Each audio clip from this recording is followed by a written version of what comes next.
Hello friends, welcome to UPSC वाला। This is Sonia Ahuja और आज हम पढ़ने वाले हैं इकोनॉमिक्स क्लास 11th का 8th and final chapter, comparative development of India and its neighbours.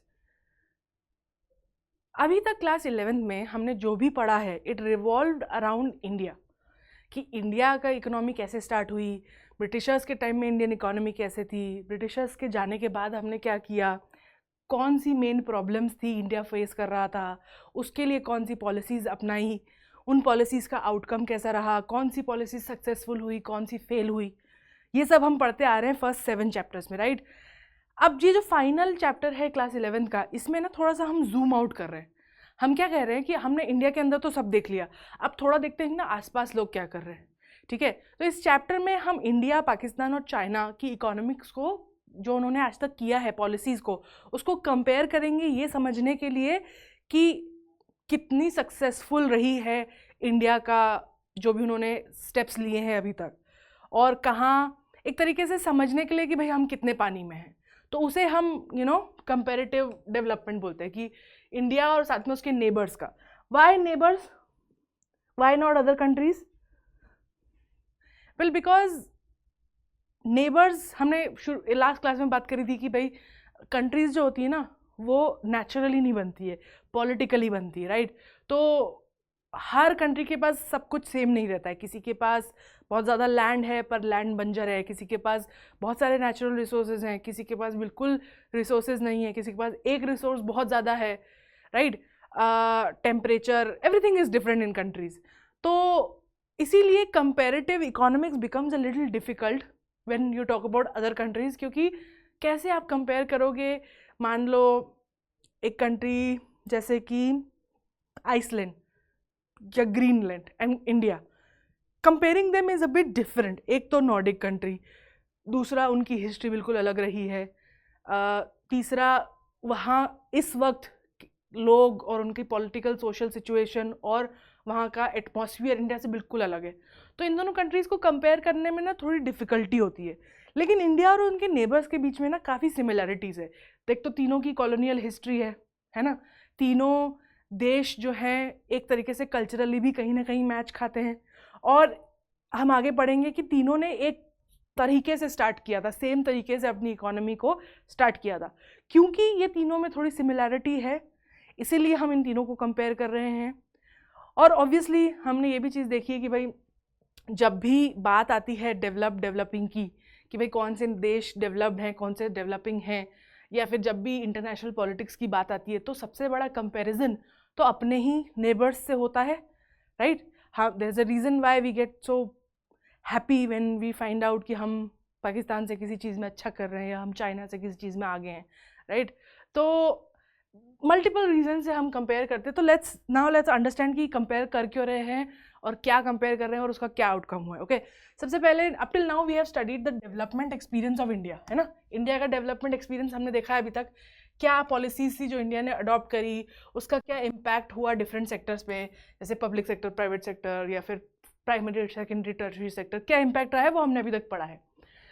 Now unfolding the globalisation process, अब हमने देखा कि भाई ग्लोबलाइजेशन बहुत हो रहा है, तो जो डेवलपिंग कंट्रीज है ना वो ऐसे आसपास देख रही है, वेरी कीन टू अंडरस्टैंड कि जो बाकी देशों ने डेवलपमेंटल प्रोसेस परस्यू करी है ना, और स्पेशली उनके नेबर्स ने, वो उसको एज अ, उन्होंने क्या कंपटीशन फेस करी, ठीक है, एज कंपेयर टू, मतलब वो जानना चाहते हैं कि एक तरफ है आपकी अंडर डेवलप्ड नेशंस, राइट, जो गरीब थे, गरीब हैं आज भी, देन है डेवलपिंग नेशंस, और फिर है डेवलप्ड नेशन, है ना।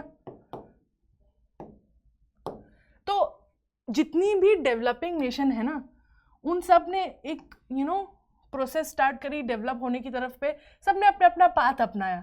तो वो देखना चाह रहे हैं एक दूसरे को कि जो उन्होंने दूसरे कंट्रीज ने, स्पेशली उनके नेबर्स ने जो डेवलपमेंट प्रोसेस परस्यू करा है, what competition they are facing from developed nations, ठीक है, और कैसे वो आपस में, हाउ आर दे डूइंग।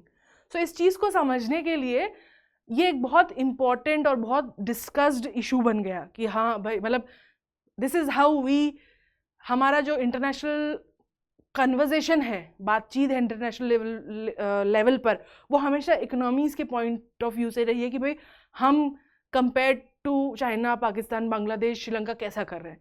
तो हमेशा इसी पॉइंट ऑफ व्यू से हम ज़्यादा देखने लगे। तो to accelerate growth and different countries are forming regional global regions. हमने देखा कि पूरे वर्ल्ड में, सिर्फ एशिया में नहीं, पूरे वर्ल्ड में हमने देखा कि देश अपने आप को और अमीर बनाने के लिए और डेवलप करने के लिए रीजनल ग्रुपिंग्स बना रही है, ग्लोबल रीजनल ग्रुपिंग्स। मतलब क्या कि जैसे अब आपको अगर कोई भी देश इस वक्त यूरोप की किसी भी कंट्री से इंडिपेंडेंटली ट्रेड नहीं कर सकता, okay, they have to work together with the entire EU, है ना। जैसे क्यों करते हैं ऐसा? क्योंकि मान लो जैसे एग्जांपल ले लो आम का, मैंगो साउथ एशिया के कई सारे देशों में उगता है। अगर मान लो किसी कंट्री को आम इंपोर्ट करना है तो वो क्या करेगी, वो कोटेशन भेजेगी सारी कंट्रीज़ को, जो सबसे बढ़िया क्वालिटी सबसे कम पैसों में देगा उससे खरीद लेगी। तो इसका क्या मतलब है कि नेबरिंग कंट्रीज एक दूसरे को के अगेंस्ट कम्पीट कर रही है कि सबसे अच्छी क्वालिटी और सबसे कम पैसे में दे, तो नुकसान हो रहा है ना सभी का। तो ये कंट्रीज़ क्या करती है, नेबरिंग कंट्रीज़ ये एक रीजनल ग्रुप बना लेती है कि भाई हम सब एक साथ मिलकर ट्रेड करेंगे ताकि हमारा नुकसान ना हो। तो ऐसी कई सारी रीजनल ऑर्गेनाइजेशंस बन रही है, जैसे SAARC, EU, Asian, G8, G20। उसके अलावा there is an increasing eagerness, उताव है एक, in various nations to try and understand. क्या जानना चाहते हैं वो कि दूसरे देशों ने जो ये डेवलपमेंटल प्रोसेस पाथ चुना है, जो रास्ता चुना है डेवलपमेंट की तरफ, विकास की तरफ, how are other countries doing, है ना। जैसे मान लो आप पढ़ाई कर रहे हो तो आप जानना चाहते हो ना कि आपके जो फ्रेंड है जिसने आपके साथ में पढ़ाई करी है कि वो कहाँ तक पहुँच गया है, उसके साइड में हम उससे ज़्यादा पढ़ लिए हैं या हम पीछे रह गए, वो ज़्यादा पढ़ रहा है। So just like a curiosity, by comparing the developmental strategies pursued by India and its neighbours which is China and Pakistan, we can understand where we stand. इससे हमें क्या पता चलेगा कि हम कहाँ, कितने पानी में, हम कहाँ खड़े हैं कंपेरिजन में आज। मतलब कि अगर चाइना या पाकिस्तान ने कुछ अच्छा कर दिया है तो हमें उससे इंस्पिरेशन लेना चाहिए ना, और अगर हम उनसे अच्छा करें तो हमें फिर उस चीज़ को और परस्यू करना चाहिए।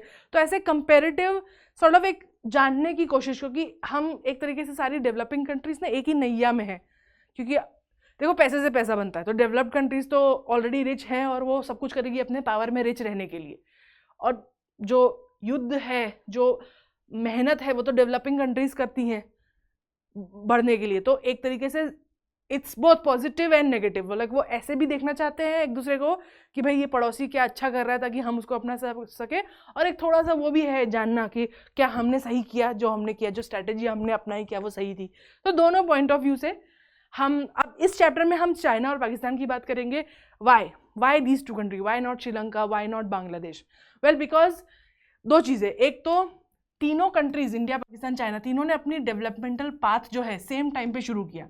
इंडिया और पाकिस्तान को इंडिपेंडेंस मिला 1947 में और People's Republic of China establish हुई थी 1949 में। तो तीनों कंट्रीज इन तीनों कंट्रीज इसी 2 ईयर्स के बीच में इन्होंने अपना इकोनॉमिक जर्नी स्टार्ट करी है। ऑल 3 कंट्रीज स्टार्टेड प्लानिंग, तीनों ने अच्छी प्लानिंग करी, डेवलपमेंट स्ट्रेटेजीज अपनाई डिफरेंट तरीके से।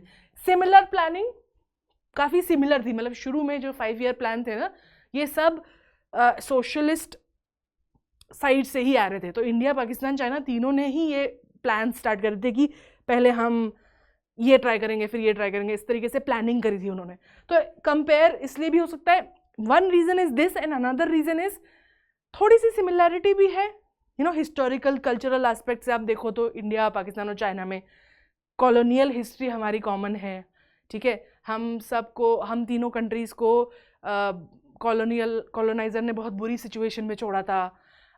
तीनों कंट्रीज़ बहुत डाइवर्स है, ठीक है, और कल्चर भी कहीं कहीं थोड़ा बहुत मिलता है। तो एक बोल सकते हैं ना कि कुछ पैरामीटर्स इतने कॉमन हैं कि आसान हो जाता है बाकी चीज़ों को देखना, जब सेम ही समय पे स्टार्ट किया है और सेम ही स्ट्रेटजीज अपनाई है। तो देखें आज हम कहाँ खड़े हैं और वो कहाँ खड़े हैं, right. So India announces it's 5 year plan. India ने अपना पहला 5 ईयर प्लान बनाया 1951 में। 1947 में इंडिपेंडेंस मिली, तो 1951 में क्यों स्टार्ट किया?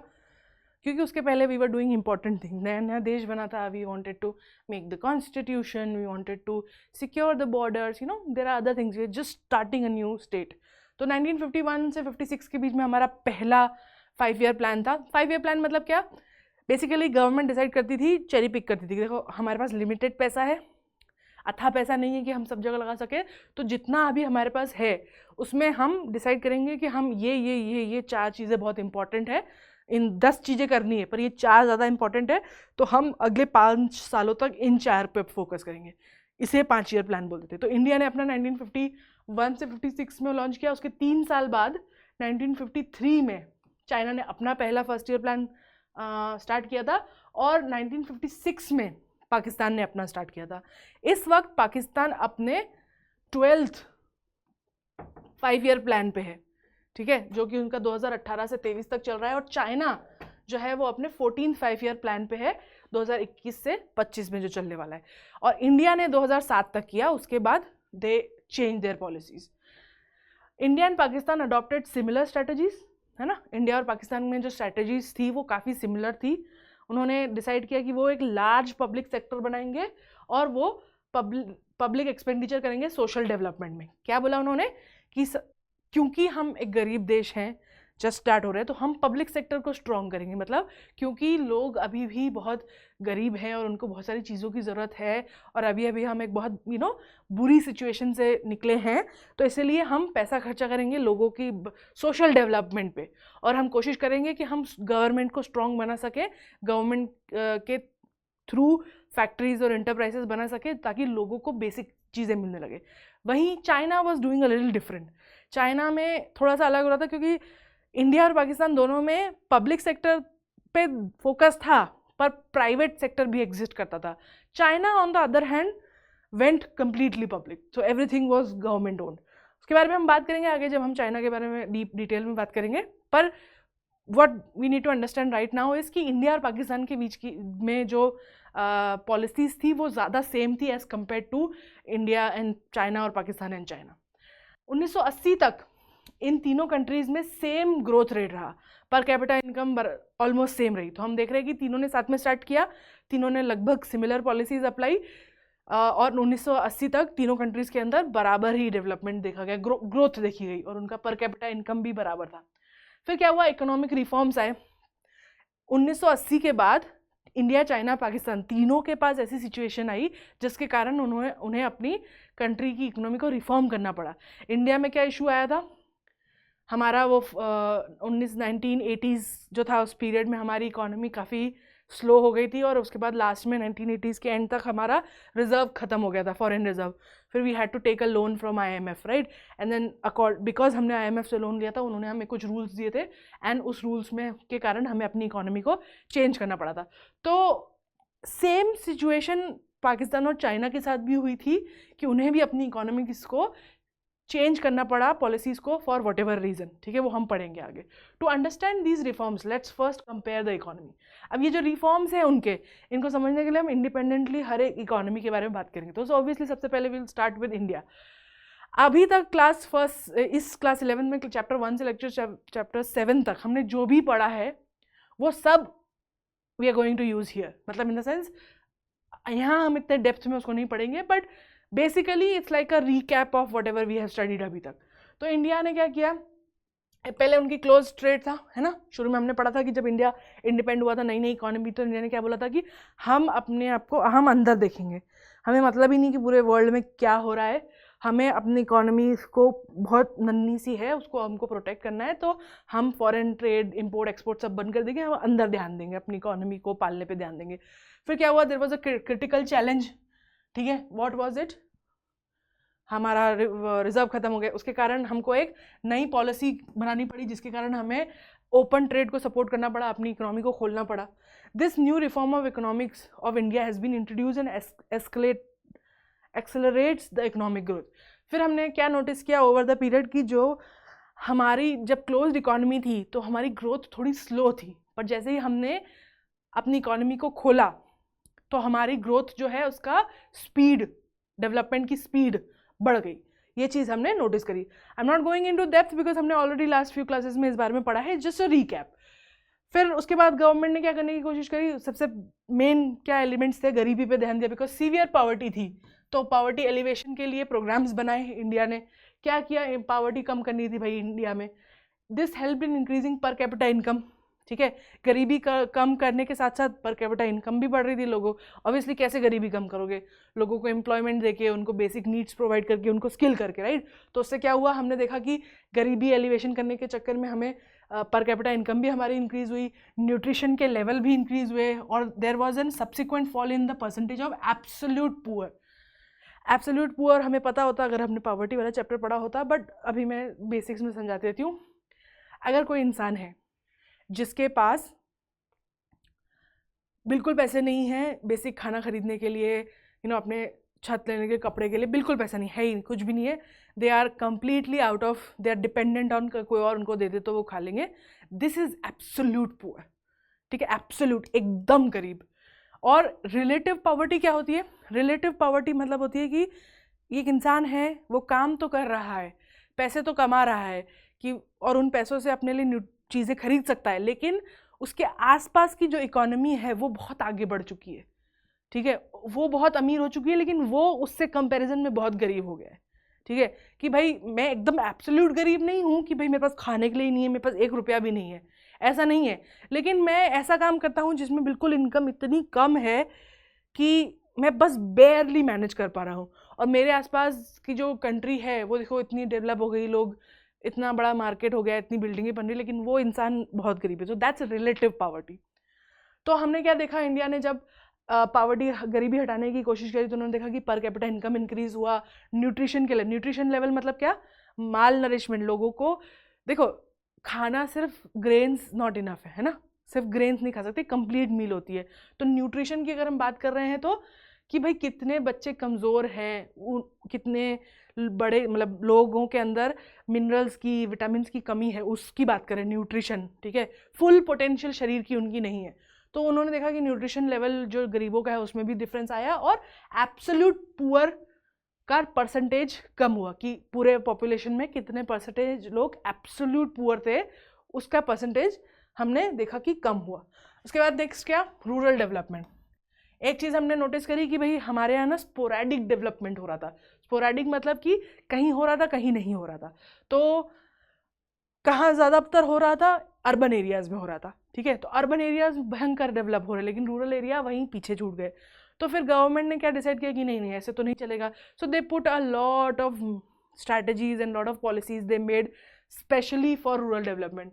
सो इस स्ट्रैटेजी के अंदर इंडिया ने कई सारी ऐसे मेजर्स अडॉप्ट किए, ऐसी पॉलिसीज़ लाई, ऐसे एक्ट्स लिए, जिससे कि वो रूरल एरियाज़ को, जो कि लैग कर रहे थे, पीछे रह गए थे, पिछड़े रह गए थे कंपेयर टू अर्बन एरिया, उनको, और विलेज की इकोनॉमी को डेवलप करने के लिए उन्होंने बहुत सारे स्टेप लिए। ये हमने रूरल डेवलपमेंट वाले चैप्टर में पढ़ा था कि क्या क्या उन्होंने करने की कोशिश करी। उसके अलावा हमने एम्प्लॉयमेंट जनरेशन के ऊपर सबसे ज़्यादा गवर्नमेंट ने ध्यान दिया। मनरेगा जैसे हमने देखा कि देखो एम्प्लॉयमेंट ना डुअल है, सिर्फ ये नहीं कि एम्प्लॉयमेंट से ऑब्वियसली लोगों को वो अगर रोज़गार मिलता है तो उससे वो उनको पैसे मिलते हैं, उस पैसे से फिर वो अपनी जो बेसिक नीड्स है वो खरीद के खा सकते हैं। लेकिन there is also a separate aspect of employment, एक डिफरेंट ज़रिया भी होता है रोज़गार, क्योंकि आपको है ना आपकी ज़िंदगी को एक मीनिंग मिलता है जीने का, ठीक है। अगर बैठे बैठे पैसे आते हैं ना तो वो भी मतलब आपको कुछ नहीं करना है and you are having money, तो that's a different thing. But अगर एक इंसान है जिसके पास पैसे नहीं है और उसकी लाइफ में कोई मीनिंग भी नहीं है तो वो ज़्यादा डिफिकल्ट हो जाता है। तो रोज़गार is just not important from that point of view. हाँ, उससे गरीबी दूर होती है, डेवलपमेंट वो सब तो होता ही है, बट रोज़गार ना ऐसे भी ज़रूरी है कि आपके यूथ को, आपके इंसान को कुछ करने की, कुछ बड़ा करने के लिए वो स्पेस प्रोवाइड करता है, वो अपॉर्चुनिटी प्रोवाइड करता है। तो the next thing that the Indian government work on was employment. क्या काम किया उन्होंने? सेवरल इकोनॉमिक रिफॉर्म्स करे। क्यों करे? जनरेट करने के लिए, एम्प्लॉयमेंट बढ़ाने के लिए देश में। क्या था कि वो सेल्फ एम्प्लॉयमेंट, उसके अलावा ऐसा नहीं कि बस लोगों को नौकरी मिले, सैलरी मिले, वो खा, बल्कि वो सेल्फ एम्प्लॉयड हो, है ना, एंटरप्रेन्योरशिप करे, इंडस्ट्रीज खोले। उसके अलावा उनको स्किल्ड वेज मिले, अपॉर्चुनिटीज़ मिले कि वो अपने स्किल को डेवलप कर सके, नई चीज़ें सीख करें, नई चीज़ें ईजाद कर सके, और उससे और बेटर पैसा, मतलब पैसा तो कमाए पर और बेहतर कर सके। तो हमने देखा कि ये सब चीज़ें इंडियन गवर्नमेंट ने करी ये प्रॉब्लम्स थी इंडियन इकोनॉमी की, और इसको सॉल्व करने के लिए इस तरीके के कुछ स्टेप्स उन्होंने लिए। ये सब हमने लास्ट 6 क्लासेस में ऑलरेडी पढ़ा है, ये बहुत ही बेसिक रिकैप था उसका। अब हम बात करते हैं चाइना की, कि चाइना ने क्या डेवलपमेंट स्ट्रेटजीज ली। जब चाइना की जो ये people Republic of China establish हुई, वो एक वन पार्टी रूल था। One party rule means what? Purely socialist, not democratic, ठीक है। डेमोक्रेटिक में मल्टीपल पार्टीज होती है। तो उसने क्या बोला कि एक ही पार्टी होगी जो रूल करेगी, है ना, और सारे जो क्रिटिकल सेक्टर्स हैं इकोनॉमी के, प्राइमरी, टर्शरी, सेकेंडरी, सारी कंपनीज, इंटरप्राइजेस, सारी फैक्ट्रीज, सब कुछ, और सारा लैंड, सब कुछ गवर्नमेंट ओन करेगी। हमने इंडियन इकोनॉमी के टाइम पे पढ़ा था कैसे इंडिया क्या करने की कोशिश कर रहे थे, लैंड रिफॉर्म करने की कोशिश कर रहे थे, जिसमें जो जमींदार थे, जिनके पास बहुत सारा लैंड था, उनसे लैंड लेके जो लैंड लेस लोग हैं उनको लैंड दिया गया। ये हमारे लैंड रिफॉर्म थे, राइट। इसका ये मतलब था कि गवर्नमेंट भी कुछ लैंड रख रही थी अपने पास, बट प्राइवेट प्रॉपर्टी भी लोग रख सकते थे, ठीक है, पर not in people Republic of China. China में सारा लैंड, सारे रिसोर्सेज, सारी कंट्री, सब कुछ गवर्नमेंट का था, और government was run by one single party, है ना। तो क्या हुआ, उसको दिस होल डेवलपमेंट जो उनका तरीका था, इसको ये बोलते थे ग्रेट लीप फॉरवर्ड। चाइना की जो रिफॉर्म पॉलिसीज थी उनको नाम दिया गया था द ग्रेट लीप फॉरवर्ड, ठीक है। लीप मतलब ऐसा छलांग, ठीक है, तो ये नाम दिया था। दिस कैंपेन इनिशिएटेड इन 1958 में स्टार्ट हुआ था। कंट्री इंडस्ट्रियलाइज, मैसिव स्केल पे इंडस्ट्रियलाइज करने की कोशिश करी गई थी। हमने इंडिया में शुरू में क्या देखा था कि हम पहले फोकस कर रहे थे एग्रीकल्चर पर, ठीक है, लेकिन यहाँ पे 1958 में उन्होंने सबसे पहले जो फोकस किया था, मतलब एग्रीकल्चर पे तो किया ही किया था, बट इन मैसिव इंडस्ट्रियलाइजेशन पे, प्राइमरी की जगह सेकेंडरी सेक्टर को पे ज़्यादा जोर लगाया। People were encourage to set up industries, लोगों को इनकरेज करा। इंडिया में क्या इनकरेज कर रही थी लोगों को? इंडिया में एग्रीकल्चर करने के लिए इनकरेज कर रहे थे। चाइना में अब लोगों को गवर्नमेंट इनकरेज कर रही थी कि आप इंडस्ट्रीज खोलो, अपने घरों में छोटी छोटी इंडस्ट्रीज खोलो। रूरल एरियाज में कम्यून बनाए गए थे। कम्यून क्या होते हैं? कम्यून इज बेसिकली, जैसे मान लो कि इंडिया में हमने शुरू में पालमपुर चैप्टर पढ़ा था, तो पालमपुर चैप्टर में कैसा था कि टोटल लैंड है, ठीक है, वो लैंड डिवाइडेड है 3 प्रकार। सबसे ज़्यादा लैंड जो है बिग लैंड ओनर्स, फिर बाकी स्मॉल लैंड ओनर्स, फिर ये बाकी लैंडलेस, राइट। तो ऐसे कुछ डिवाइड है, कुछ लोगों के पास कुछ अमाउंट का लैंड था वगैरह वगैरह, सब अपने अपने लैंड पे काम कर रहे थे। जिनके पास लैंड नहीं था वो बिग लैंड ओनर के लैंड में काम करते थे, देखा था हमने। Commune is exactly opposite of it. Commune में क्या होता है, जितनी फैमिलीज रहती हैं गांव में, वो सारी मिलकर सारा लैंड एक साथ पे काम करती है। मतलब कि कोई पीस ऑफ लैंड किसी एक इंसान का नहीं है, सारा लैंड गवर्नमेंट का है, और गवर्नमेंट अब कम्यून को देती है कि ये जो लैंड है ये तुम इस पर टिलिंग करो। तो सारे के सारे लोग मिलकर उस लैंड पे काम करते हैं, सारी फैमिलीज, और जो आउटपुट होता है वो सब में डिवाइड होता है। तो इस तरीके से कम्यून जो थे वो डेवलप करे रूरल एरिया में। Under the commune system people collectively cultivated the land. तो लोग क्या कर रहे थे, एक साथ सारे लैंड को टिल कर रहे थे मिलकर। उसके बाद क्या हुआ, लेकिन देयर वर, अब ये जो ग्रेट लीप फॉरवर्ड ने प्लान तो बहुत अच्छा था, पर उसके साथ एक बहुत बड़ी प्रॉब्लम थी। सबसे पहले तो एक तो 1958 में एक और चीज़ हुई थी कि tell me what were the other 3, but उसमें से एक था स्पैरो। गवर्नमेंट, जो चाइनीज़ गवर्नमेंट, इन्होंने कैंपेन निकाला था। उन्होंने कहा था कि देयर वर 4 जानवर जो कि चाइना के दुश्मन है, ठीक है। उसमें से एक था स्पैरो, और ये क्योंकि ये जो 4 जानवर थे ये चाइना के किसान का मेहनत करा हुआ अनाज खाते थे, तो उनके अगेंस्ट कैंपेन चलाया गया था और लोग उनको मारने लग गए। पर प्रॉब्लम ये हो गई कि जो स्पैरोज थी, चिड़िया थी, वो लोकस्ट खाती थी। लोकस्ट इज़ द कीड़ा जो पौधों पे लगता है। तो क्या हुआ कि बिकॉज लोगों ने इन्फ्लुएंस होकर सारे स्पैरो को मार दिया, अब उस लोकस्ट को खाने के लिए कोई नहीं था, और इसके कारण क्या हुआ, लोकस्ट ने सारी फसल खराब कर दी। And China saw huge drought, huge famine. तो उसके वो भी था, और फिर ड्रॉट भी आया था, सूखा भी आया था, और उसके अलावा जो है वो पहले ये वाला भी इशू हुआ था। उसके बाद 30 मिलियन लोगों की डेथ हो गई थी। सो जो जो उन्होंने नया ये चालू करा था ना, कि हम सारा लैंड जो है वो एक साथ करके गवर्नमेंट को दे देंगे, फिर उसको कम्यून्स को दे देंगे कि भाई आप सब मिलके लाओ, वो चला नहीं, क्योंकि उसमें बहुत प्रॉब्लम आई, क्योंकि शुरू में ही एकदम बहुत खतरनाक जो है हादसा हो गया। उसके बाद क्या हुआ, रशिया और चाइना के बीच में कॉन्फ्लिक्ट हो गया। हमने देखा था कि ये जो सोशलिज्म है जो आ रहा था, ये थोड़ा हमारे पास रशिया से ही आ रहा था उस वक्त। इंटरनेशनल प्लेटफॉर्म पे कुछ इस तरीके की डुअल वो चल रही थी, एक तरफ अमेरिका का कैपिटलिज्म था, रशिया का सोशलिज्म था, तो जो इन्फ्लुएंस था वो वहीं से आ रहा था। तो रशिया ने अपने कुछ प्रोफेशनल भेजे थे चाइना में, चाइना को हेल्प करने के लिए कि वो फटाफट इंडस्ट्रियलाइज करे। तो क्योंकि उन दोनों के बीच में थोड़ी सी झड़प हो गई थी, इसलिए उन्होंने अपने प्रोफेशनल्स जो है रशिया ने वापस बुला लिए। तो एक वो इशू हो गया था कि एग्रीकल्चर तो ख़राब हो गया बिकॉज ऑफ दिस, और इंडस्ट्रियल सेक्टर भी, बिकॉज उनकी लड़ाई हो गई। In response to these failures, Mao ने एक नया कल्चरल रिवॉल्यूशन घोषित किया, ग्रेट प्रोलेटेरियत कल्चरल रिवॉल्यूशन। हम उसके बारे में पढ़ते हैं, वैसे तो ज़्यादा इम्पैक्ट नहीं था इसका इकोनॉमिक सेक्टर पे, पर फिर भी लेट्स स्टडी, बिकॉज उसका डेफिनेटली सोसाइटी पे तो बहुत इम्पैक्ट था, और ऑब्वियसली सोसाइटी का इम्पैक्ट इकोनॉमी पे भी आता है।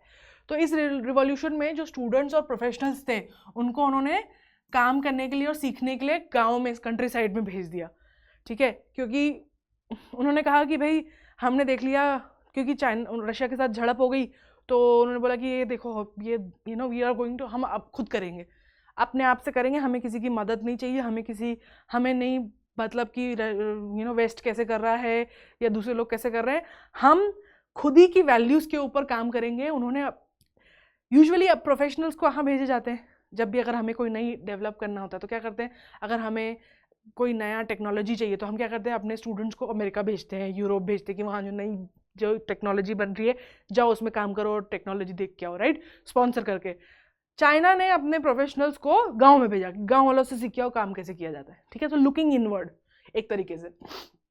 फिर लेकिन जीएलएफ की तरह कल्चरल रिवॉल्यूशन जो था ना, उसका कुछ खास इम्पैक्ट नहीं पड़ा, क्योंकि देखो जितना सडनली वो लोग कोशिश कर रहे थे इकोनॉमिक डेवलपमेंट की ना, उसके लिए ज़रूरी था कि देखना कि बाहर दुनिया क्या कर रही, वो अपने आप में इतना अच्छे से नहीं कर पाए, ठीक है। तो ये जो कल्चरल रिवॉल्यूशन था, इसका कोई खास इम्पैक्ट पड़ा नहीं उनकी ग्रोथ पे। However the present day fast industrial growth can be trace back to these reforms. उसके बाद जो 1978 के बाद रिफॉर्म्स आए, जैसे कि इंडिया में हमने देखा कि रिफॉर्म आए थे बिकॉज ऑफ ग्लोबलाइजेशन, एलपीजी, वैसे ही इस रिवॉल्यूशन के बाद जो रिफॉर्म्स आए थे 1970 में, आज हम देख रहे हैं कि चाइना अगर इतना रिच है आज, तो वो जो भी हुआ है वो इसके बाद हुआ, इस कल्चरल रिवॉल्यूशन के बाद हुआ है, ठीक है। तो डायरेक्ट लिंक नहीं, कोरिलेशन नहीं है, पर मतलब कॉजेशन है पर कोरिलेशन नहीं है, ऐसे बोल सकते हो आप।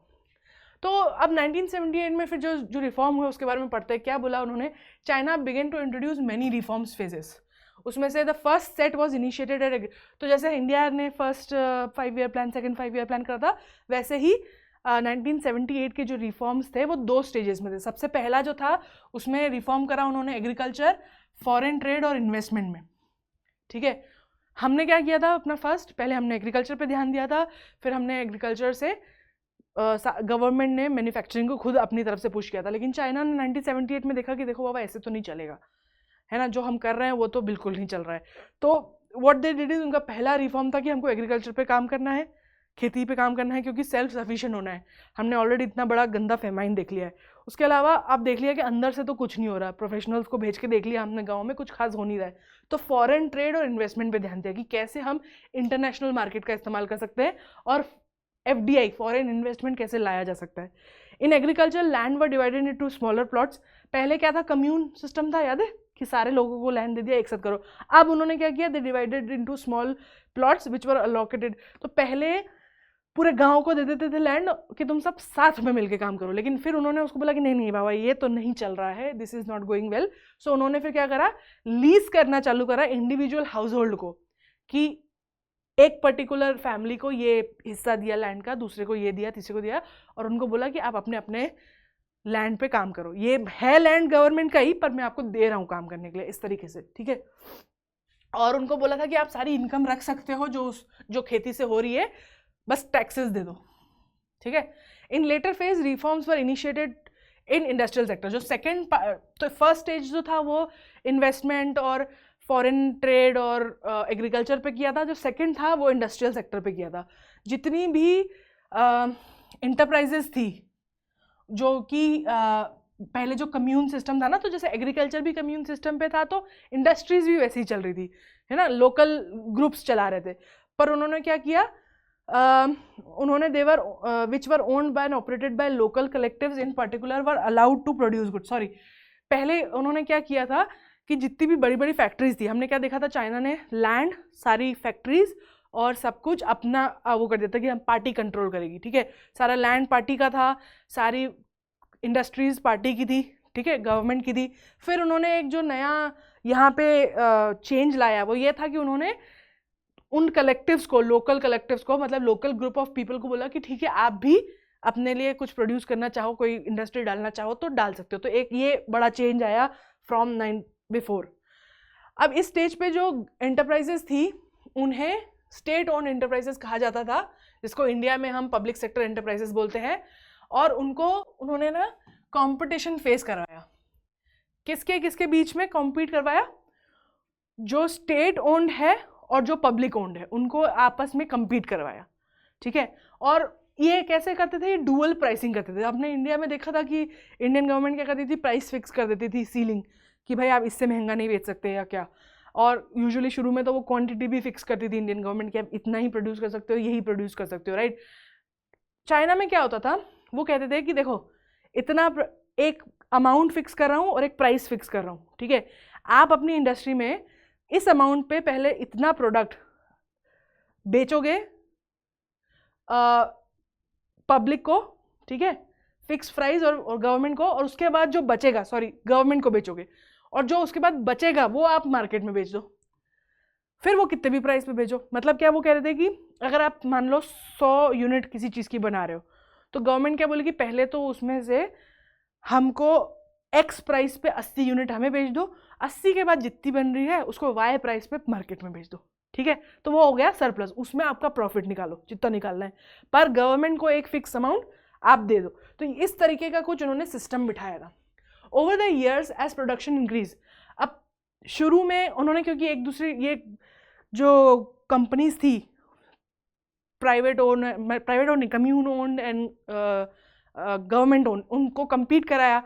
तो कंपटीशन से ना क्वालिटी बढ़ती है, ठीक है, क्योंकि अब वो फॉरेन से टेक्नोलॉजी ला सकते थे, पैसे इन्वेस्टमेंट के लिए लेके आ सकते थे, है ना, वो सब फ्री कर दिया था उन्होंने। तो जैसे जैसे ही कंपटीशन हुई उनका जो है प्रोडक्शन बढ़ गया। तो मतलब कि लोग अब ज़्यादा, जितना मिनिमम गवर्नमेंट को देना था उसके बाद और ज़्यादा प्रोडक्शन वो बेचने लग गए, तो उनका प्रॉफिट बढ़ने लग गया। That the goal of Chinese economic reform was to generate sufficient surplus. Basically वो क्या बोल रहे थे कि जैसे अगर आप कोई भी कंपनी है, कोई भी इंटरप्राइज से फैक्ट्री है, वो एक्स ये इतना यूनिट में सामान बना रही है, तो गवर्नमेंट बोल रही थी देखो उसमें से जो है इतना तो पहले तुम हमें दे दो, और जो ये बचा हुआ होगा ये तुम्हारी मर्जी, ये हमको फिक्स प्राइस पे दे दो। तो over the period of time, because of competition, लोगों की काम करने की कैपेसिटी बढ़ गई, ठीक है, तो वो लोग ज़्यादा प्रोड्यूस करने लग गए, है ना, और गवर्नमेंट अभी भी वही फिक्स प्राइस पे फिक्स सामान ले रहा था। एम ये था कि जो ये सरप्लस होगा, ये जो अब लोगों के पास जो ये सरप्लस है, इसको बिल्ड करना था। हमने लास्ट थर्ड चैप्टर में ये चीज़ पढ़ी थी कि हाउ डज अ कंपनी, एक किसी भी कंट्री को या किसी भी इकोनॉमी को बड़ा होने के लिए ज़रूरी है कि उसके पास पैसा हो। पैसा कहाँ से आता है? सेविंग से, सरप्लस से, है ना। हमने पालमपुर वाले चैप्टर में भी पढ़ा था कि why do big farmers have more money, because they can save, right. उनके पास उनका खाने के बाद और जो उनको देना था वो देने के बाद उनके पास बहुत सारा सरप्लस बच रहा था, उसको बेच के उनके पास बहुत ज़्यादा पैसे आ रहे थे। फिर उन पैसों को वो मिडिल स्मॉल स्केल फार्मर्स को ब्याज पे देते थे, उससे भी पैसा कमाते थे। तो ये सरप्लस बहुत ज़रूरी होता है, सरप्लस के ऊपर ही इंडस्ट्रियल सेक्टर पैदा होता है, ठीक है।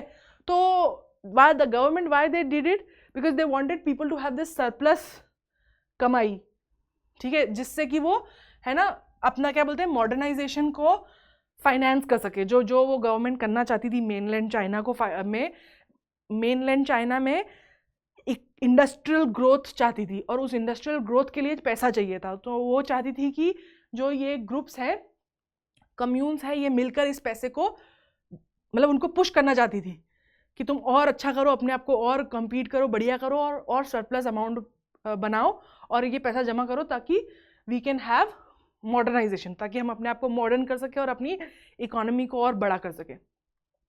फिर उन्होंने अट्रैक्ट करने के लिए फॉरेन इन्वेस्टर्स को, अब सरप्लस तो हो गया, ठीक है, तो now they need foreign investment to come, right. तो उसके लिए उन्होंने स्पेशल इकोनॉमिक जोन बनाई। ये स्पेशल इकोनॉमिक जोन हमने इंडिया के कंटेक्स्ट में भी पढ़े हैं।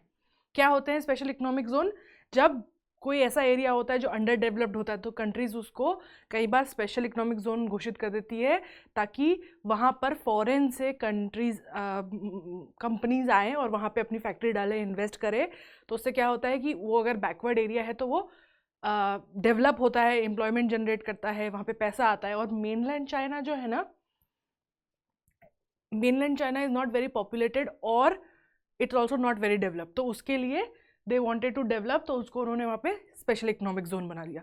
So this is how China developed, है ना। अब बात करते हैं पाकिस्तान की, कि पाकिस्तान कैसे डेवलप्ड हुआ। तो जैसे कि हम एक मिक्स्ड इकोनॉमी थे, वैसे पाकिस्तान भी एक मिक्स्ड इकोनॉमी थी। Both public and private sectors को एग्जिस्ट। जैसे इंडिया में हमने देखा था कि भाई डेमोक्रेसी थी, इसलिए पॉसिबल नहीं था कंप्लीटली सोशलिस्ट होना, राइट, पर कैपिटलिस्ट भी नहीं होना चाहते थे क्योंकि गरीब नेशन था, तो मिक्स इकोनॉमी फॉलो करी। तो पाकिस्तान ने भी उसी तरीके से एक मिक्स इकोनॉमी करी। फिर उन्होंने क्या करा? Import substitution. इम्पोर्ट सब्सटीट्यूशन क्या होता है? उन्होंने रेगुलेटरी पॉलिसी फ्रेमवर्क, जैसे इंडिया ने यूज़ किया था पॉलिसी फ्रेमवर्क के अपने आप को, कि कंट्री के अंदर जो चीज़ें बन रही है उसको, जो नोविस फैक्ट्रीज है, नई नई फैक्ट्रीज है, उनको पुश करने के लिए टैरिफ और इंपोर्ट पर बैन लगाती थी। वैसे ही कुछ रेगुलेटरी पॉलिसी 1950-60s में पाकिस्तान ने भी अडॉप्ट करी थी इंपोर्ट इंडस्ट्रियलाइजेशन को लेकर। उसके अलावा उन्होंने ऐसी टैरिफ प्रोटेक्शन, मतलब क्या, बाहर से आने वाली जो कंज्यूमर गुड्स थे, मतलब ऐसी चीज़ें जो, एक होता है कैपिटल गुड्स, वो चीज़ें जैसे व्हीकल्स, मशीन्स, टूल्स, ये सब होते हैं कैपिटल गुड्स। इनको बेचा जाता है उन लोगों को जो फिर इसका इस्तेमाल करके और पैसा कमाते हैं। फिर एक होते हैं ये कंज्यूमर गुड। कंज्यूमर गुड्स क्या होते हैं? वो गुड्स जो पैदा होते हैं और फिर यूज़ कर लिए जाते हैं, जैसे अनाज हो गया, फल फ्रूट हो गया, कपड़े हो गए, the things that are made to be consume, not to be sold further, right. तो उन्होंने क्या किया? अपने कंज्यूमर गुड्स को प्रोटेक्ट करने के लिए टैरिफ लगाया, और अपने जो कंपीटिंग गुड्स है उनके लिए इम्पोर्ट कंट्रोल लगाया। Just pretty similar to what India did. तो उसके बाद बात करते हैं ग्रीन रिवॉल्यूशन की। Just like India, Pakistan also had a green revolution, because they also realize कि भाई फूड में सेल्फ सफिशिएंसी की बहुत ज़रूरत है, क्योंकि इंडिया और पाकिस्तान की हिस्ट्री सेम है। देखो, at the end of the day before 1947 ये एक ही लैंड था, एक ही कंट्री थी, राइट। बाद में दो हो गए, तो सिचुएशन, सोशल सिचुएशन काफ़ी एक जैसी ही थी। वहाँ पे भी खाने की कमी थी, वहाँ पे भी गरीबी थी, तो उन्हें भी यही रियलाइज़ हुआ था जो इंडिया को रियलाइज़ हुआ था कि भाई पहले अपने फूड सिक्योर करना है। तो पाकिस्तान ने भी वही किया, उन्होंने ग्रीन रिवॉल्यूशन किया, अपने आप को खाने को लेकर सेल्फ सफिशिएंट बनाने के लिए, कि भाई हमको खाने का मोहताज ना होना पड़े किसी का। उन्होंने अपना ग्रेन्स का आउटपुट इंक्रीज़ करने के लिए ग्रीन रिवॉल्यूशन किया। उससे उनकी एग्रेरियन स्ट्रक्चर में बहुत चेंज आया, जैसे हमारे यहाँ एग्रीकल्चर स्ट्रक्चर में चेंज आया था, उनके यहाँ भी तो एग्रीकल्चर स्ट्रक्चर में चेंज आया। फिर लेकिन 1970 के आसपास उन्होंने नेशनलाइजेशन किया of capital goods. Capital goods क्या होते हैं? मैंने भी बताया था आपको पहले। कंज्यूमर गुड्स क्या होते हैं? वो गुड्स जो कंज्यूम कर लिए जाते हैं, यूज़ कर लिए जाते हैं, इस्तेमाल कर लिए जाते हैं। कैपिटल गुड्स वो होते हैं जो कि यूज़ किए जाते हैं और पैसा बनाने के लिए, ठीक है, जैसे tools, machines, vehicles and so on. तो 1970s में उन्होंने एक नेशनलाइजेशन किया कैपिटल टूल्स का, कि जैसे इंडिया ने नहीं बोला था कि हमने डिसाइड किया कि भाई कुछ फैक्ट्रीज़ हैं, कुछ एरियाज़ ऐसे हैं जिनको गवर्नमेंट को पुश करने की ज़रूरत है, वैसे ही उन्होंने भी यहाँ पे यही किया। और फिर उसके बाद लेकिन later on Pakistan shifted its policy to orient. Late 1780s में उन्होंने उसको major thrust areas were denationalize and encourage for private. तो उसके बाद क्या किया? 1970s के शुरू में उन्होंने बोला कि पहले नेशनलाइज किया इन चीज़ों को, और फिर बाद में 1970 के एंड में उन्होंने प्राइवेटाइजेशन को इनकरेज करने के लिए ज़्यादा, क्योंकि उनको रियलाइज़ हो गया कि देखो पब्लिक सेक्टर से तो इतना पैसा कमाया नहीं जाएगा, अगर इकोनॉमिक ग्रोथ चाहिए तो प्राइवेटाइजेशन भी ज़रूरी है, प्राइवेट कंपनीज का आना, और लोगों, क्योंकि गवर्नमेंट सेक्टर में ना सोशल स्पेंडिंग ज़्यादा होती है ना, तो प्राइवेटाइजेशन को पुश करने के लिए उन्होंने क्या किया, फिर डी नेशनलाइजेशन किया। कई सारे ऐसे एरियाज थे जिसमें उन्होंने बोला कि अब इसमें गवर्नमेंट हाथ नहीं लगाएगी, अब प्राइवेट लोग इसमें खोल सकते हैं। उसके बाद soon the private sector was also encourage, तो ऐसे करके वहाँ का भी प्राइवेट सेक्टर इंडिया की तरह डेवलप्ड हुआ। During this period Pakistan also received support from western देशों से, डेवलप देशों से उनको पैसे भी मिले। This help country to stimulate economic growth, ठीक है। इससे क्या हुआ, क्योंकि इन्वेस्टमेंट आ रहा था, वेस्टर्न कंट्रीज उसको सपोर्ट कर रही थी, तो इस कारण से ऐसा हुआ, ऐसा लगने लगा कि वहाँ पे स्टिमुलेट होना मतलब क्या होता है, शुरू होना, या ऐसा लगना कि इकोनॉमिक ग्रोथ हो रही है। The government also offered incentives to private sector, government ने कई सारे इंसेंटिव्स दिए प्राइवेट सेक्टर को कि भाई आप अपना काम बढ़ाओ। This created a climate for new investment. इससे क्या उन्होंने शो किया कि 1988 तक कुछ रिफॉर्म्स ऐसे आ गए थे कंट्री में जिसके कारण ऐसा लगने लगा था कि Pakistan is the new place for investment, क्योंकि कहीं एक नई उगती इकोनॉमी में ना लोग पैसा लगाना चाहते हैं, क्योंकि वहाँ पे पैसे के ऊपर पैसा कमाने का स्कोप ज़्यादा होता है, तो इसलिए it became like this hot spot just like India, pretty similar to it. अब तो हमने देखा कि भाई 1980s तक तो वन थिंग वाज सिमिलर कि चाइना की स्ट्रैटेजी काफ़ी अलग थी, क्योंकि वहाँ की पॉलिटिकल स्ट्रैटेजी आइडियोलॉजी भी अलग थी, लेकिन पाकिस्तान और इंडिया की काफ़ी सिमिलर थी और उन्होंने काफ़ी सेम तरीके से अपना डेवलपमेंट किया। सो अब स्ट्रक्चरल रिफॉर्म्स में जो सक्सेस है चाइना की, उसकी बात करते हैं कि भाई चाइना ने जो किया वो अच्छा क्या किया। एक तो सबसे अच्छी चीज़ करी कि उन्होंने खूब इंफ्रास्ट्रक्चर बनाया, ठीक है, और specially in the area of education, health and land reform. आपने देखा शुरू में बिकॉज इंडिया में प्राइवेट प्रॉपर्टी फिर भी एग्जिस्ट करती थी, इसलिए हम इतने सक्सेसफुल नहीं थे लैंड रिफॉर्म करने में जितना चाइना था। चाइना ने बोला कोई प्राइवेट प्रॉपर्टी नहीं, सब हमारा, सब सरकार का, तो they were able to build better land reforms. उसके अलावा वो क्योंकि कम्यून बेस्ड था और लोगों को शुरू में बहुत ज़्यादा कम्युनिटीज़ को पावर दिया गया था, तो इसलिए वहाँ पे इंफ्रास्ट्रक्चर, हेल्थ और एजुकेशन का अच्छा सेटअप हो पाया, क्योंकि बिकॉज दे वर डिसेंट्रलाइज, मतलब कि इंडिया और पाकिस्तान में क्या होता था, सब कुछ सेंटर पे डिसाइड हो रहा था, बट चाइना में इनिशियली डिसेंट्रलाइजेशन था, कम्यून्स के पास थोड़ा पावर था, इसलिए स्मॉल स्केल इंटरप्राइजेज भी काफ़ी अच्छी डेवलप हुई। Throughout the commune system there was more equitable distribution of food grains, because communes थे और वो कम्यून्स मिलकर काम करते थे, इसलिए जो बोलते हैं ना, जो अनइक्वलनेस थी इंडिया और पाकिस्तान में लोगों की, कि जैसे हमारे यहाँ देखा था हमने, बिग फार्म लैंड ओनर्स थे, स्मॉल फार्म लैंड ओनर्स थे और लैंडलेस नेबर्स थे। उस मामले में तो क्या होता था, उनके पास, किसी के पास बहुत ज़्यादा ग्रेन था, किसी के पास कम ग्रेन था, ऑब्वियसली डिपेंडिंग ऑन आपके पास कितना लैंड है। लेकिन बिकॉज चाइना में कम्यून सिस्टम था, इसलिए वहाँ पे ऐसे जो अनाज का डिस्ट्रीब्यूशन है वो काफ़ी अच्छा और इक्वल था।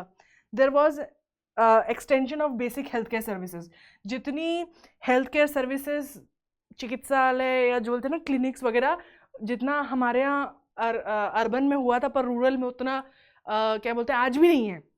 तब की तो हम क्या बात करें, 2023 में भी आज भी we still don't have a very robust and strong health care system in rural area. आज भी हमारे गाँव में अच्छे डॉक्टर्स नहीं जाना पसंद करते, हमारे यहाँ के डॉक्टर तो अमेरिका चले जाते हैं। तो इस मामले में देखा जाए तो चाइना ने काफ़ी अच्छा हेल्थ सिस्टम अपना रूरल एरिया में डेवलप किया। अब कमियां देखते हैं कि उन्होंने जो किया उसमें फेलियर क्या हुआ। There was a slow pace of growth and lack of modernization. हमने देखा था शुरू में जब जो ये कल्चरल रिवॉल्यूशन आया था तो चाइना ने क्या बोला था कि अरे हमको बाहर से कोई मतलब नहीं है। उन्होंने अपने सारे प्रोफेशनल्स को, स्टूडेंट्स को गाँव में भेज दिया, गाँव से सीखोगे, हम खुद, मतलब एक होता है ना कि they were trying to create the new technology all by themselves. उनको लगा कि वो खुद ही सब कुछ अपने ही दिमाग से बना लेंगे, पर उसके कारण क्या हुआ ना कि इतना मॉडर्नाइजेशन नहीं आ पाया जितना चाइना के में, जितना पाकिस्तान और इंडिया में आया, और इसके कारण उनकी जो शुरू की ग्रोथ थी वो बहुत स्लो थी। दूसरा, जो माओइस्ट विजन था इकोनॉमिक डेवलपमेंट का, जो डिसेंट्रलाइज था, सेल्फ सफिशिएंट था, वो जो फॉरेन टेक्नोलॉजी को शन करता था कि भाई हमें कोई भी वेस्टर्न टेक्नोलॉजी नहीं चाहिए, हमें कोई भी फॉरेन टेक्नोलॉजी हम खुद ही बना लेंगे, वो फेल हो गया। जो माओ ने सोचा था कि हम एक ऐसी चाइनीज सोसाइटी बनाएंगे जो डिसेंट्रलाइज होगी। डिसेंट्रलाइज होगी मतलब क्या, लोगों के पास एक्चुअल पावर होगा और सेल्फ सफिशिएंट होगी, मतलब हमको किसी और कंट्री के ऊपर डिपेंडेंट नहीं होना पड़ेगा और हमको फॉरेन टेक्नोलॉजी की ज़रूरत नहीं पड़ेगी, और ऐसे हम एक चाइनीज सोसाइटी बनाएंगे। ये जो उनका सपना था, वो माओइस्ट विजन इकोनॉमिक डेवलपमेंट का, वो फेल हो गया। इसके अलावा despite extensive land reform, collectivization and great leap forward and other initiative, the per capita output of 1978 was same as that it was mid 70s। मतलब क्या बोल रहे हैं कि इतना उन्होंने बड़े बड़े स्टेप लिए। उन्होंने क्या किया, सबसे पहले तो इतना खतरनाक लैंड रिफॉर्म किया, सबसे लैंड छीन लिया, बहुत बड़ा काम होता है वो। उसके बाद उन्होंने कलेक्टिवाइजेशन किया, ठीक है, सबको कलेक्ट करके मतलब लोगों को इकट्ठा करके कम्यून बनाया, उनको एक लैंड दिया। फिर उन्होंने ये ग्रेट लीप फॉरवर्ड वाले इकोनॉमिक रिफॉर्म्स करे, दूसरे भी इनिशिएटिव ले। लेकिन उसके बावजूद भी 1978 और 1950s में उनका पर कैपिटा गेन आउटपुट जो था वो सेम रहा। मतलब कि डेवलपमेंट नहीं हुआ, जैसा जितनी उन्होंने मेहनत करी थी ये सब करने में, उतना उनको प्रॉफिट नहीं मिला। अब वहीं हम बात करते हैं कि भाई जो इंडिया और पाकिस्तान ने स्ट्रक्चर फॉलो किया उसकी क्या सक्सेस थी। The common structure success of the structural reform in India and Pakistan have succeeded in doubling there per capita income. मतलब क्या बोल रहे हैं वो कि जो हमने स्ट्रक्चर फॉलो किया था इकोनॉमिक, उसमें हमने अपनी पर कैपिटा इनकम को डबल कर दिया, बोथ इंडिया एंड पाकिस्तान। और उसके अलावा despite the high growth rate of population, दोनों कंट्रीज में ग्रोथ रेट काफ़ी स्ट्रॉन्ग था। ग्रोथ रेट ऑफ पॉपुलेशन मतलब जनसंख्या बहुत फटाफट बढ़ती जा रही थी, उसके बावजूद भी उन्होंने अपने पर कैपिटा इनकम को डबल कर दिया इस समय में as compare to China. Because क्यों? क्योंकि उन्होंने ये जो दूसरे स्ट्रक्चरल रिफॉर्म लिए एज कम्पेयर टू चाइना। उसके अलावा the incidence of poverty has also been significantly reduce, हमारे यहाँ गरीबी रिड्यूस हुई, इवन दो वहाँ ज़्यादा इक्वालिटी थी चाइना में because of commune and all, but जो एब्सोल्यूट पावर्टी होती है उसको कंपेयर करें तो वो हमारे यहाँ ज़्यादा कम हुई थी। However the level of poverty is still lower in Pakistan. उसके बावजूद भी अब ये बात चल रही है 2017, मतलब यू हैव टू अंडरस्टैंड, जो अब इसके आगे हम बात करने वाले हैं उसको अगर आप जक्स्टापोज करोगे आज जो है इस वक्त 2023 में जो पाकिस्तान में की न्यूज़ है या इकोनॉमिक्स इश्यूज आ रहे हैं और इंडिया को, उससे मत कंपेयर करना, क्योंकि ये थोड़ा सा हम रिफॉर्म्स के बाद की बात कर रहे हैं ना, हम 2015 का डाटा ले रहे हैं, तो इस हिसाब से थोड़ा सा you will find it a little कि भाई जो मैं बोल रही हूँ यहाँ पे या जो एनसीईआरटी में लिखा हुआ है वो इस वक्त जो हो रहा है उसको रिप्रेजेंट नहीं करता है, because we are talking about a few years back. तो पावर्टी के जो लेवल हैं वो पाकिस्तान में कंपेयर टू इंडिया ज़्यादा कम हुए। Both countries have achieved self sufficiency, दोनों कंट्रीज़ ने सेल्फ सफिशिएंसी करी, मतलब कि उनके पास अपना खाने को लेकर फूड सिक्योरिटी हो गई उनकी, कि वो इतना खाना तो बना लेते थे जितना उनको ज़रूरत था खाने के लिए, मतलब जितने पॉपुलेशन थी। अब यही चीज़ चाइना में नहीं हो पाई, क्यों? क्योंकि वहाँ पे हमने देखा उन्होंने कुछ कुछ उल्टे सीधे काम किए, वो स्पैरो मार दिए और कम्यून के चक्कर में उनका जो प्रोडक्शन था टेक्नोलॉजी को रिजेक्ट कर दिया, तो उस चक्कर में उनकी फूड सिक्योरिटी इतनी अच्छे से वो नहीं रीच कर पाए जिस तरीके से हम कर पाए थे।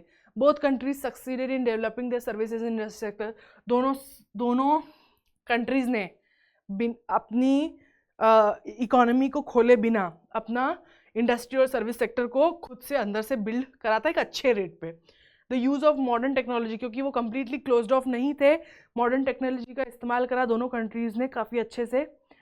अब फेलियर्स देखते हैं कि जो इंडिया और पाकिस्तान ने स्ट्रक्चरल रिफॉर्म्स करे उसमें गलती क्या हुई, फेल क्या हुआ। The growth rate of GDP किस स्तर से बढ़ रहा है वो, and the sectoral constituent fail in 1990s। उन्होंने जो पॉलिसीज़ ली वो शुरू में तो काम करी, लेकिन बाद में 1990s में हमने देखा कि वो गिर गई, ठीक है, दोनों कंट्रीज़ में। मतलब कि वो शुरू के लिए अच्छी थी पॉलिसीज़, बट जैसे समय बदलता जा रहा था उस हिसाब से उन्होंने उसको बदला नहीं, ठीक है। तो वो 1990s में आके उनका ग्रोथ रेट जो जीडीपी का वो गिर गया। पावर्टी और अनएम्प्लॉयमेंट जो थे, जो सबसे बड़े दो आँख के चुभने वाले थे, वो अभी भी इश्यूज था एज़ कम्पेयर टू चाइना में फिर भी बाद में काफ़ी ठीक हो गया था, पर पाकिस्तान और इंडिया में अभी भी बहुत बड़ी प्रॉब्लम थी। अब थोड़ी सी कंपैरेटिव स्टडी करते हैं, डेमोग्राफिक जनसंख्या पॉपुलेशन की बात करते हैं, तुलना करते हैं कि भाई डेमोग्राफिक पॉपुलेशन के पॉइंट ऑफ व्यू से क्या सिचुएशन है। तो पाकिस्तान की पॉपुलेशन जो है ना वो बहुत छोटी है एज़ कम्पेयर टू मतलब चाइना और इंडिया। 1/10 पॉपुलेशन रेशो है इंडिया और चाइना से कंपेयर करें तो।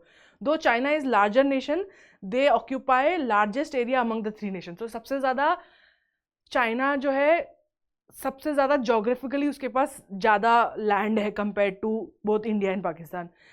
फिर उसके बाद वन चाइल्ड नॉर्म, ये जो वन चाइल्ड पॉलिसी डेवलप हुई थी चाइना में 1970s में, बेसिकली वो अपने पॉपुलेशन को कंट्रोल करना चाहते थे बिकॉज उनको ये चीज़ समझ में आ गई थी कि सेल्फ सफिशिएंसी अगर चाहते तो ग्रीन रिवॉल्यूशन से तो नहीं हो पाएगा। तो मतलब एक बोलते ना, इंडिया कोशिश कर रहा था पॉपुलेशन कंट्रोल करने की, पर ज़्यादा फोकस कर रहा था कि बढ़ती हुई पॉपुलेशन की नीड्स कैसे पूरी करे।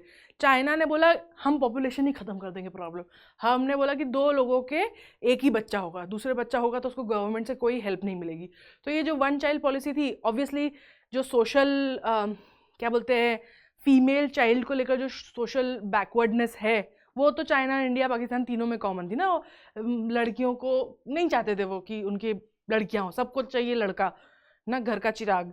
तो उसके कारण क्या हुआ कि पॉपुलेशन ग्रोथ तो चेक में आई, लेकिन फिर क्या हुआ, उनकी जो ये सेक्स रेशो है वो काफ़ी गिर गया। और फिर वो गिरा तो चाइना में भी, इंडिया में भी, पर चाइना में और ज़्यादा।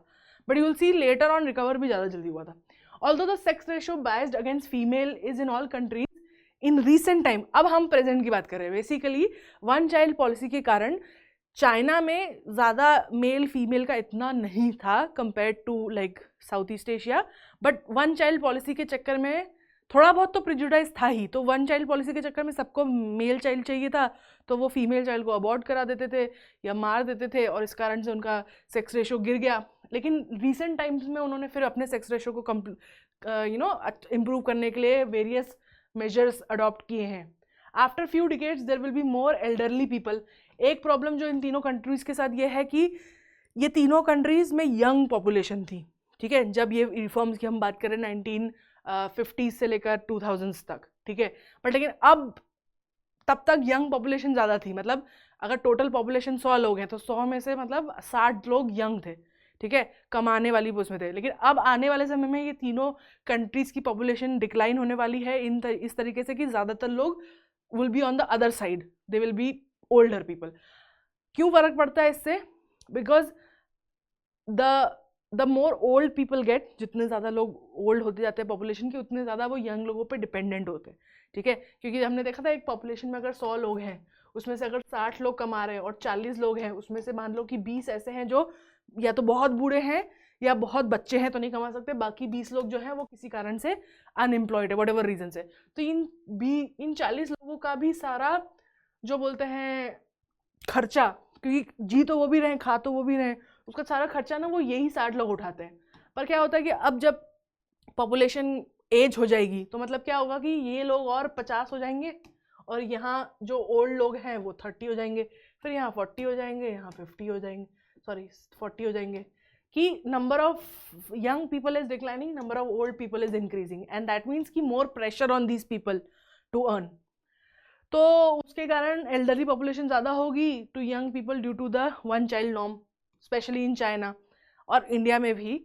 द फर्टिलिटी रेट चाइना में लेकिन बहुत लो है बिकॉज ऑफ देयर पॉलिसीज़, लेकिन पाकिस्तान में फर्टिलिटी रेट बहुत ज़्यादा है, मतलब कि number of kids that are being born. Urbanization जो है वो पाकिस्तान और चाइना दोनों में काफ़ी है कंपेयर टू इंडिया। इंडिया से कंपेयर अगर करें तो पाकिस्तान और चाइना में ज़्यादा अर्बनाइजेशन है। तो उसी को डाटा के फॉर्म में यहाँ पे प्रेजेंट किया गया है कि देखो एस्टिमेटेड पॉपुलेशन देखो तो यहाँ पे 1350, 1340, ये अब पुराना डाटा है इसलिए चाइना भी ज़्यादा है, पर अब रिसेंट डाटा में तो इंडिया का पॉपुलेशन ज़्यादा हुई है। पाकिस्तान एज़ कम्पेयर टू बहुत कम है। एनुअल पॉपुलेशन ग्रोथ देखो चाइना की बहुत कम है, इंडिया की 1 पॉइंट है और पाकिस्तान की डबल है। तो this is where it shows की फर्टिलिटी रेट ज़्यादा है। डेंसिटी देखो, इवन सबसे ज़्यादा डेंसिटी इंडिया की है। चाइना में कितना बड़ा, सबसे बड़ा है, लैंड सबसे ज़्यादा है, पॉपुलेशन भी उनकी सबसे ज़्यादा है, लेकिन फिर भी उनकी डेंसिटी कम है। मतलब क्या, एरिया में कितने लोग रह रहे हैं वो बहुत कम है, और पाकिस्तान की बीच में है समवेयर। सेक्स रेशो देखो सब लो पे खेल रहे हैं। Somehow even after one child policy India अभी भी लो है, मतलब कि वहाँ पे तो कम से कम उनके पास ये बोल सकते हो ना कि उनको एक ही चाइल्ड था इसलिए उनको करना था। इंडिया में तो ऐसा कोई वन चाइल्ड का था नहीं, तभी भी हमारा रेशियो, सेक्स रेशियो और कम है, मतलब दैट्स सो मच वर्स। तो लेकिन तीनों में ही ऐसा कोई बराबर नहीं है, काफ़ी। इंडिया में तो 24 है, यहाँ फिर भी ठीक है, 50 तक बात पहुँच रही है। पाकिस्तान में भी कुछ खास नहीं। फर्टिलिटी रेट कैसे समझेंगे, देखो डबल है ऑलमोस्ट, 1.7 3.6, ठीक है, और 2.2, तो कंपेरेटिवली पाकिस्तान से तो ज़्यादा है, पाकिस्तान से तो कम है, लेकिन चाइना से ज़्यादा है। जितनी ज़्यादा फर्टिलिटी मतलब उतने ज़्यादा बच्चे। ओके, अर्बनाइजेशन देखो, 60% of China is urbanize, whereas 34% of India is urbanize and 37%। India urbanization में पाकिस्तान और चाइना दोनों से पीछे है। और ये डाटा कहाँ से आया है? It's from 2019 world bank org. ये इंपॉर्टेंट है कि डाटा कहाँ से आ रहा है। अब देखो, हम जब डेवलपमेंट की बात करते हैं,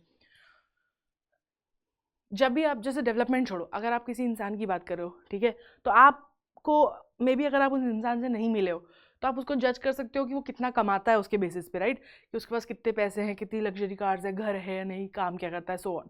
बट जब आप किसी से मिलते हो जो आपका जिससे आपका पर्सनल कलेक्शन होता है, तो उसमें ना एक और चीज़ ऐड हो जाती है कि क्या वो इंसान खुश है, ठीक है, is he having fun in life, क्या उसकी ज़िंदगी अच्छी चल रही है। क्योंकि तो ह्यूमन डेवलपमेंट इंडेक्स ना यही चीज़ बोलता है, ह्यूमन डेवलपमेंट इंडेक्स बोलता है कि देखो, इकोनॉमिक बेसिस पर, पैसे के बेसिस पर, अर्निंग के बेसिस पर कंपेयर करना तो ठीक है, लेकिन सिर्फ अर्निंग नहीं बताती कि एक कंट्री कितनी डेवलप है।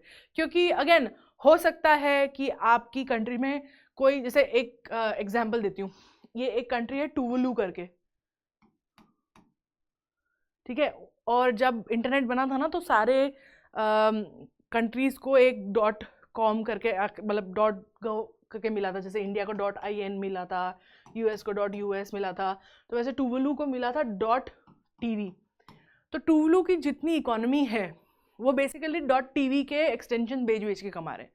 तो they are good economically, but are people having employment, are people happy, do they have education, do they have good health, ये सब चीज़ें उनकी इकोनॉमी पर डिपेंड नहीं करती। वैसे ही इंडिया में अब एवरेज इनकम तो सबसे ज़्यादा अमीर इंसान और सबसे गरीब इंसान की कॉमन मिलके बनाती है ना, तो इसका ये मतलब नहीं है कि it truly represents.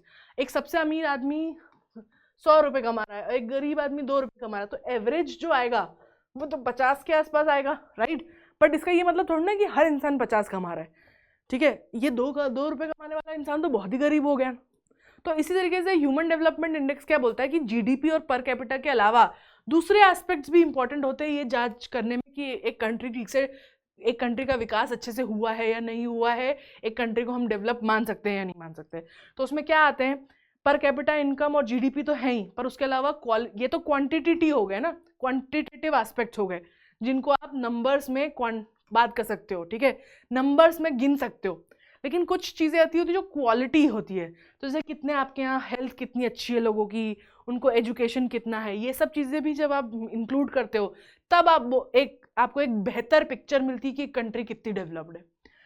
It is average life expectancy कितनी है, ठीक है, हो सकता है आपकी कंट्री का जीडीपी बहुत बढ़िया हो, लेकिन अगर आपकी कंट्री की एवरेज लाइफ जो है at birth in years is like 25 years 30 years, तो मतलब कि आपके अडल्ट ज़्यादा जी नहीं रहे, तो इतना पैसे का क्या मतलब है।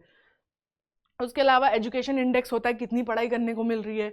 उसके अलावा जैसे अब इसमें कंपेयर किया, इंडिया, चाइना और Pakistan have performed in some sections और कुछ। तो अब इसके अगले वाले स्लाइड में हम देखेंगे कि इन जो ये न्यूमरस फैक्टर्स हैं, ठीक है, जिसकी हम बात करें other than GDP and per capita income, उस पे इंडिया, पाकिस्तान और चाइना ने किस तरीके से परफॉर्म किया है वो हम इस डाटा में देख सकते हैं। तो किसी चीज़ों पर चाइना अच्छा कर रहा है, किसी चीज़ों में चाइना अच्छा नहीं कर रहा है, किसी में पाकिस्तान ज़्यादा बेटर है, किसी में इंडिया ज़्यादा बेटर है, तो वो हम देखते हैं। तो ह्यूमन इंडेक्स वैल्यू, ठीक है, तो 1 और 0 के बीच में होती है, तो ये तीनों ही बीच में खेल रहे हैं, ये 0.7, 0.6, 0.5। अब रैंकिंग, वर्ल्ड रैंकिंग, चाइना की 87 है, इंडिया की 130 है और पाकिस्तान की 154 है। तो आप देखो कि चाइना तो थोड़ा ज़्यादा कंपैरेटिवली अच्छा कर रहा है। लाइफ एक्सपेक्टेंसी एट बर्थ, मतलब कि एट बर्थ पे क्या एक्सपेक्ट किया जाता है कि वो कितने साल जिएगा, तो China is 76.9, whereas India और पाकिस्तान ऑलमोस्ट 67-69 पे घूम रहे हैं। स्कूलिंग ईयर्स, 15 साल से छोटे बच्चों की कितने साल तक वो स्कूल जा रहे हैं, चाइना में 8 तक जा रहे हैं, इंडिया में 6.5 और पाकिस्तान में 5.2। अब obviously per capita income US dollars में तो है ही, उसमें देखो उसमें भी चाइना ऊपर है। People living under poverty line यहाँ पे 1.7, इंडिया में 21, पाकिस्तान में देखो इंडिया और पाकिस्तान थोड़ा ज़्यादा फिर भी कंपेरेबल है, लेकिन चाइना काफ़ी आगे निकल चुका है। इन्फेंट मोर्टेलिटी रेट मतलब क्या, कितने हज़ार बच्चे अगर पैदा होते हैं उसमें से कितने जिंदा होते हैं, कितने मर जाते हैं, सॉरी ये हमेशा मैं कंफ्यूज करती हूँ। तो चाइना में 7.4 which is very low, but और इंडिया भी 30 तक पहुँच गया, लेकिन पाकिस्तान तो अभी बहुत पीछे है। तो इस जगह पे एक आप बोल सकते हो कि comparatively India is doing better. उसके अलावा population using least basic sanitation में इंडिया और पाकिस्तान ऑलमोस्ट सेम है, China is a little better. Drinking water 93, 96, 91, ठीक है। और परसेंटेज में मतलब कितने लोगों को पीने का पानी अवेलेबल है इजीली। और अंडर नरिश्ड किड्स मतलब वो बच्चे जिनको ठीक से वो नहीं मिल रहा है, नरिशमेंट या प्रॉपर नरिशमेंट, प्रॉपर फूड नहीं मिल रहा है। तो आउट ऑफ परसेंटेज कितना है, तो चाइना तो 88.1 पे है विच इज़ क्वाइट लेस, पर इंडिया और पाकिस्तान 37.6 पे ही घूम रहे हैं। तो आप देखोगे कि ह्यूमन डायरेक्ट इंडेक्स जो बोलता है कि China's economy is doing much better as compare to, and India and China can be a little bit comparable, मतलब वो लोग उनके बीच में कुछ चीज़ें में इंडिया अच्छा कर रहा है बट ज़्यादा दूर नहीं है। तो अब इस डाटा से हमने क्या समझा, एक ये समझा कि चाइना इज़ मूविंग अहेड, है ना, चाइना काफ़ी आगे निकल चुका है compare to India and Pakistan, है ना, स्पेशली इन ह्यूमन डेवलपमेंट। उसके अलावा पाकिस्तान जो है इज़ अहेड, पाकिस्तान किन किन चीज़ों में इंडिया से अहेड है, proportion of people below poverty line मतलब पॉवर्टी लाइन के नीचे कितने लोग हैं, पाकिस्तान में कम गरीबी है कंपेयर टू इंडिया। उसके अलावा its performance in education, sanitation and access of water, है ना, इन चीज़ों में India is not doing as good as Pakistan, ठीक है। अब again you have to understand this thing कि ये जो डाटा है ना ये पुराना डाटा है। इस वक्त लास्ट कुछ सालों में पाकिस्तान की सिचुएशन काफ़ी बदल गई है, तो comparison is a little difficult, but at least पिछले 5 सालों तक तो ये पहले तो ये सिचुएशन थी। अब China for every 1 lakh birth only 38 women die, मतलब क्या, अगर 1 लाख औरतें बच्चे पैदा करती तो उसमें से 38 वुमेन की डेथ होती है। वैसे इंडिया में 230 है, पाकिस्तान में 260 है ना, मतलब मदर्स डेथ। हमने जैसे इन्फेंट मोर्टेलिटी देखा था, यहाँ पे इट्स जो बच्चे पैदा कर रही है उनको, मतलब क्या है कि उनके पास हेल्थ केयर नहीं है, क्योंकि हेल्थ केयर होती तो फिर वो बच जाती, है ना। ये होम बर्थ या फिर दूर होना हॉस्पिटल का बहुत, या हॉस्पिटल में डॉक्टर का या केयर टेकर का ना होना, उसके कारण ज़्यादा औरतों की डेथ होती है। India is worst scenario compare to other 2 countries in sanitation and clean water. दोनों पाकिस्तान और चाइना से कंपेयर करें तो इंडिया सबसे जो है कमज़ोर है सैनिटेशन और किसमें, सैनिटेशन एंड क्लीन वाटर, कि कितने लोगों को साफ़ पानी पीने के लिए मिल रहा है।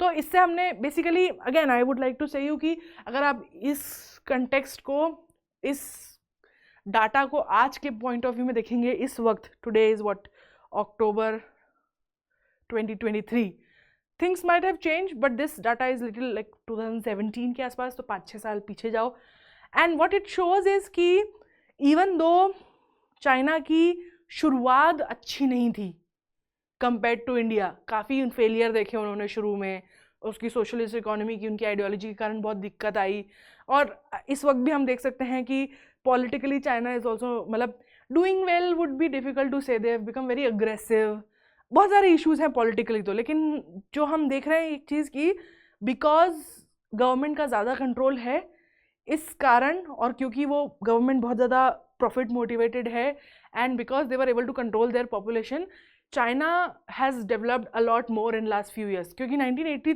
तक देखो सब बराबर थे, है ना, 1980s के बाद सडन अगर ग्रोथ हम दे तो चाइना की हुई है, इंडिया और पाकिस्तान काफ़ी पीछे रह गए। तो this is what we conclude. तो हमने देख लिया कि भाई आसपास की नेबर्स क्या कर रहे हैं। This is where class 11th ends.